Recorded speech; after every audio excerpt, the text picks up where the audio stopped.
সরস্বতী পুজোর দিন ভুলেও মুখে তুলবেন না এই 5টি খাবার। সারা বছর কঠোর রোগ জ্বালা যন্ত্রণায় ভুগবেন। রোগের পেছনে প্রচুর অর্থ ব্যয় তো হবেই, তার সাথে সাথে সন্তানের অমঙ্গল হবে। তাই আজ থেকেই সাবধান হয়ে যান। নমস্কার বন্ধুরা, ভক্তিমূলক কথা চ্যানেলে জানাই আপনাদের সকলকে স্বাগত। বন্ধুরা, আশা করছি ঈশ্বরের আশীর্বাদে আপনারা প্রত্যেকেই ভালো আছেন এবং সুস্থই আছেন। আজকের ভিডিওটিতে একটি খুবই গুরুত্বপূর্ণ এবং প্রাসঙ্গিক বিষয় নিয়ে আলোচনা করব। আর হাতে গোনা কয়েকদিন বাকি। মাঘ মাসের শুক্লপক্ষের পঞ্চমী তিথিতে বসন্ত পঞ্চমী পালন করা হয়। এই দিনটিকে শ্রী পঞ্চমীও বলা হয়, অনেকে সরস্বতী পঞ্চমীও বলে থাকে। এই বিশেষ দিনটিতে বাগদেবীর আরাধনা করার দিন।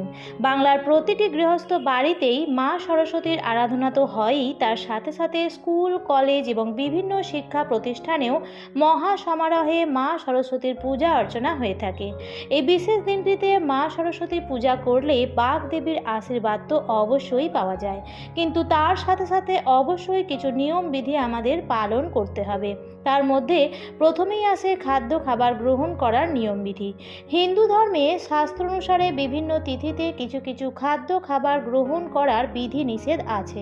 যদিও আজকালকার আধুনিক জীবনযাত্রার বশবর্তী হয়ে মানুষেরা সেই সমস্ত নিয়ম আজকালকার দিনে আর মানতে চায় না, কিন্তু তার ফলস্বরূপ সারা বছর ব্যাপী নানা প্রকার রোগ জ্বালা যন্ত্রণা আমাদের সঙ্গী হয়ে থাকে। তিথি হিসেবে ও খাদ্য খাবারের বিধিনিষেধগুলো হয়তো অনেকেই জানেন না। বন্ধুরা, তিথি হিসেবে যে খাবারগুলি খাওয়া মানা থাকে এবং সেই খাবারগুলি গ্রহণ যদি না করা হয় তাহলে শরীর স্বাস্থ্য ভালো থাকে, আর শরীর স্বাস্থ্য ভালো থাকলে রোগ মুক্তি থাকবো আর অর্থ ব্যয় হওয়া থেকেও মুক্তি পাবো। স্বাস্থ্য হচ্ছে সব থেকে বড় সম্পদ। তাই সরস্বতী পুজোর দিনে এই 5টি সবজি ভুলেও মুখে তুলবেন না। এর ফলে শুধু আপনারই নয়, আপনার পরিবারেরই মঙ্গল হবে। আর পরিবারের মঙ্গলের জন্য এটুকু কাজ তো করা যেতেই পারে। তো চলুন বন্ধুরা, ভিডিওটি শুরু করা যাক। মূল পর্বে যাওয়ার আগে আমার সকল বন্ধুদের কাছে একটাই অনুরোধ করব যে ভিডিওটি সম্পূর্ণরূপে দেখবেন এবং দেখার পর যদি ভালো লাগে তাহলে অবশ্যই কিন্তু একটি লাইক করবেন এবং কমেন্টসে লিখবেন জয় মা সরস্বতীর জয়। এবং বন্ধুরা, ভিডিওটি শেয়ার করবেন আপনাদের নিকট আত্মীয় স্বজন এবং বন্ধু বান্ধবদের সাথে, যাতে সবাই এই ভিডিওটি থেকে উপকৃত হতে পারে। তো চলুন বন্ধুরা, আসা যাক মূল পর্বে। এই বছর সরস্বতী পুজো পড়েছে বাংলার 20শে মাঘ 1431, ইংরেজির 3রা ফেব্রুয়ারি 2025 সোমবার দিন। তবে পঞ্চমী পড়ছে রবিবার, অর্থাৎ পূর্ব দিন সকাল 12টা বেজে 14 মিনিট থেকে এবং থাকবে সোমবার সকাল 9টা বেজে 59 মিনিট পর্যন্ত।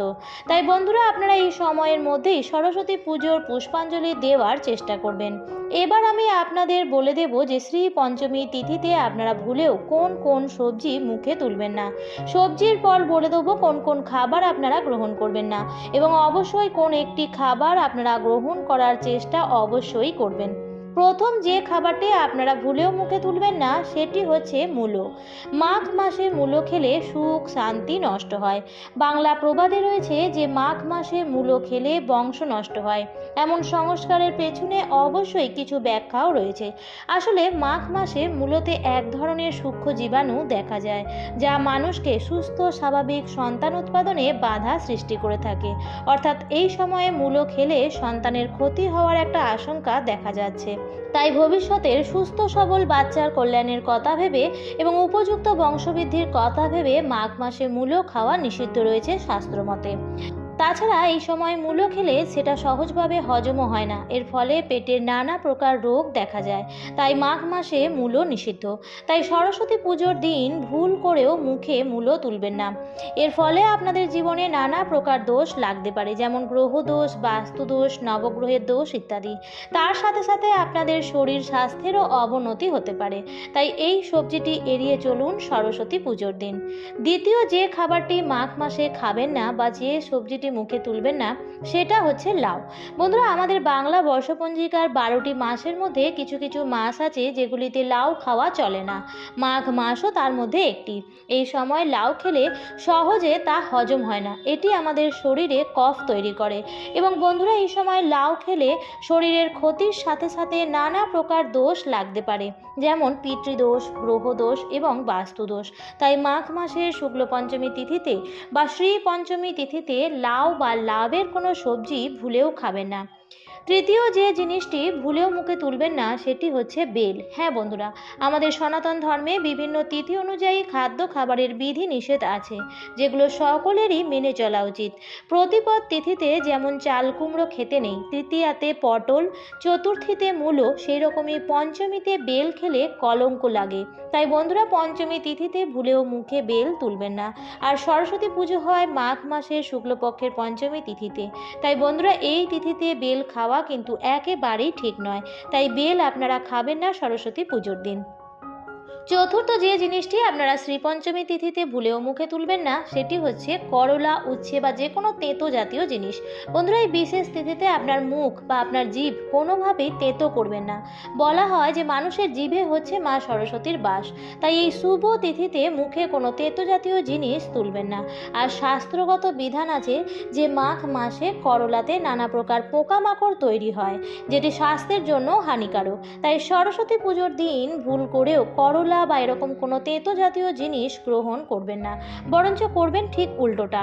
সারাদিন উপবাস থেকে পূজা এবং অঞ্জলি হয়ে যাওয়ার পরে মা সরস্বতীর প্রসাদ হিসেবে কোনো সাদা বা হলুদ রঙের মিষ্টি জাতীয় জিনিস আপনারা খেয়ে উপবাস ভঙ্গ করবেন এবং তারপর ফল ফলাদি আপনারা খেতে পারেন। এছাড়াও ভোগের খিচুড়ি বা ক্ষীর ভোগও আপনি খেতে পারেন, কিন্তু কোনো রকম তেঁতো জাতীয় জিনিস সেদিন মুখে তুলবেন না। পঞ্চম এবং সর্বশেষ যে জিনিসটি আপনারা ভুলেও মুখে তুলবেন না সেটি হচ্ছে থোড়। বন্ধুরা, কলা সমস্ত পুজোয় কাজে লাগে। কলা গাছের পুজো হয়, তাছাড়াও কলা গাছও বিভিন্ন পুজোতে কাজে লাগে।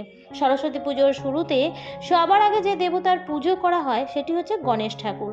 আপনারা প্রত্যেকেই দেখেছেন যে গণেশ ঠাকুরের পাশে কলা বউ থাকে, যদিও সেটি নবপত্রিকা, কিন্তু তবুও নবপত্রিকার মধ্যে অন্যতম একটি হচ্ছে কলা গাছ।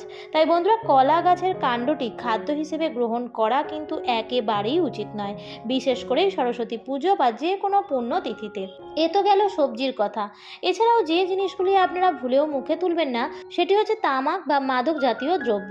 ভুলেও মুখে তুলবেন না কোনো পোড়া জাতীয় খাবার, আমিষ জাতীয় খাবার। তবে এখানে একটি বিষয় বলে রাখি, যদি কারোর বাড়িতে এই দিন কোনো রকম ইলিশ মাছ বা মাছ খাবার নিয়ম থাকে তাহলে অবশ্যই তারা খেতে পারেন। যদি এরকম কোনো নিয়ম না থাকে তাহলে শুদ্ধভাবে নিরামিষ আহারই গ্রহণ করার চেষ্টা করুন। তার বদলে আপনারা মা সরস্বতীর কাছে সাদা বা হলুদ রঙের যে কোনো মিষ্টি জাতীয় জিনিস ভোগ লাগান এবং সেই ভোগ আপনারা প্রসাদ হিসেবে গ্রহণ করে নিজেদের উপবাস ভঙ্গ করুন। সেদিন মা সরস্বতীর কাছে পলাশ ফুল এবং নারকেলি কুল নিবেদন করতে কিন্তু একদমই ভুলবেন না। এবং সরস্বতী পুজো অর্থাৎ বসন্ত পঞ্চমীর আগে নারকেল কুল খাওয়াও কিন্তু একদমই উচিত নয়। এর পেছনেও অবশ্য একটি পৌরাণিক কারণ আছে। যাই হোক বন্ধুরা, এই দিন আপনারা নিজেদের আচার ব্যবহার ভালো রাখবেন, কারণ এই দিন আমাদের জিভে হচ্ছে মা সরস্বতীর বাস। তাই কথাবার্তা খুব সংযতভাবেই বলবেন এই দিন। আমার আজকের পর্বটি এই পর্যন্তই। ভিডিওটি দেখে যদি ভালো লাগে তাহলে অবশ্যই ভিডিওটিতে লাইক করবেন এবং কমেন্ট করবেন এবং শেয়ার করতে ভুলবেন না। এবং এই ধরনের আরও ভিডিও পাওয়ার জন্য চ্যানেলটিকে সাবস্ক্রাইব করে পাশে থাকা বেল আইকনটির অল লেখাটিতে ক্লিক করে দেবেন। আবারও দেখা হবে পরবর্তী নতুন কোনো ভিডিওতে। ভালো থাকবেন, সুস্থ থাকবেন, ধন্যবাদ।